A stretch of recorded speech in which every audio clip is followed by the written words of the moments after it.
Hello, welcome to my vlog. तर मी प्रवीणा, तुमचं प्रवीणाच व्लॉगमध्ये स्वागत करते. सो आज मी बनवणार आहे काजूची भाजी, कारण आज मंगळवार आहे, म्हैसचा उपवास असतो. तर चला. सो मी इथे घेतला आहे कोथिंबीर, लसूण, सुकं खोबरं, अद्रक, मिरची आणि कांदा, आणि तेल गरम करून घेतलं आहे. त्यात मी थोडे अद्रक, कढीपत्ता, लसूण, जिरं, राई याची फोडणी दिली आहे. नंतर फोडणी गरम झाल्याच्या नंतर थोडं मी त्यात कांदा ॲड केला आहे. कांदा नॉर्मली भाजून घ्यायचा, जास्त ब्राऊन नाही करायचा, हलकासा भाजून घ्यायचा आहे.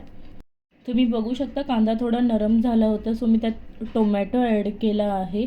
अर्धा टोमॅटो थोडा जास्त काप चिरून घेतला, जास्त आंबट नाही बनवायची आहे. आणि टोमॅटोसुद्धा हलकासा भाजून घ्यायचा आहे, त्याचं पाणी सुटसपर्यंत. हे ते टोमॅटो मी छान असा भाजून घेतला आहे हलवून वगैरे. त्यात मी ॲड केले, जे आता मी वाटण केले ते ॲड केलं. त्याच्यानंतर थोडीशी मी हळद, तुम्हाला हवं तेवढं तिखट टाकून घ्या, मीठ वगैरे टाकून मी थोडंसं ते हलवून घेतलं आहे. ते मसाला एकदम व्यवस्थित एकजीव करून घ्यायचं आहे, भाजून घ्यायचं आहे. तुम्ही बघू शकता किती छान असा कलर आला आहे त्या मसाल्याला माझ्या.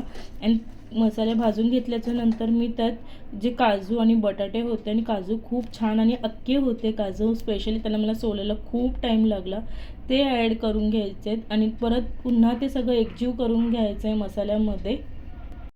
सो तुम्ही बघू शकता मसाला एकदम व्यवस्थित लागला आहे सगळ्या भाजीला वगैरे. आणि त्यात थोडं मी पाणी ॲड केलं आहे, कारण मसाला खूप सुका होता, पाणी जास्त ॲड नव्हतं केलेलं त्याच्यामध्ये. आणि वरतून मी थोडी कोथिंबीर ॲड केली, कारण कोथिंबीर मी फोडणीमध्ये शिजतानाच ॲड करते, कारण वरतून जर कोथिंबीर टाकली तर त्याची टेस्ट वेगळी येते, आणि शिजताना भाजीमध्ये टाकली तर त्याची टेस्ट वेगळी येते. नंतर मी मीठ ॲड केलं त्याच्यामध्ये, आणि पुन्हा ते सगळं असं एकजीव करून घेतलं व्यवस्थित. मसाला असं सगळीकडे भाजून घेतला.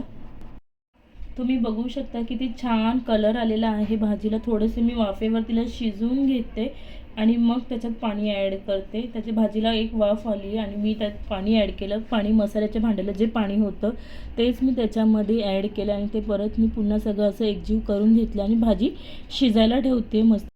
त्याच्यामध्ये भाजी शिजेल एवढं पाणी नाही, तर तुम्हाला जेवढं ग्रेव्ही हवी असेल तर तुमच्या हिशोबाने तुम्ही त्यात पाणी ॲड करू शकता. मला नॉर्मल ग्रेव्ही हवी आहे, भाकरीबरोबर खाता येईल असं, म्हणून मी पाणी त्यात ॲड केलेलं आहे. आणि आता मी हिला मस्तपैकी शिजून देईल. सारखं हलवत राहायचं नाही, नाहीतर काजू नरम पडून ते तुटूसुद्धा शकतं. तुम्ही बघू शकता किती छान अशी ग्रेव्ही टाईप काजूची भाजी झालेली आहे माझी. ती तुम्ही भाकरीबरोबर किंवा राईसबरोबर सुद्धा खाऊ शकता.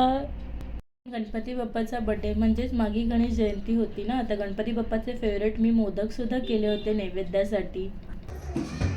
गणपती बाप्पा मोरया, संगणपती मोरया, गणपती बाप्पा मोरया, मंगलमूर्ती मोरया. गणपती बाप्पा मोरया. छान. असं म्हणतात की बत्तीमध्ये वातीमध्ये जर असं फूल वगैरे काही आलं असेल तर देवबाप्पाने तुमची पूजा स्वीकारलेली असते. जर माझीही आजची पूजा देवबाप्पाने स्वीकारली होती. सो आजचा व्लॉग मी इथे सेंड करते. बाय.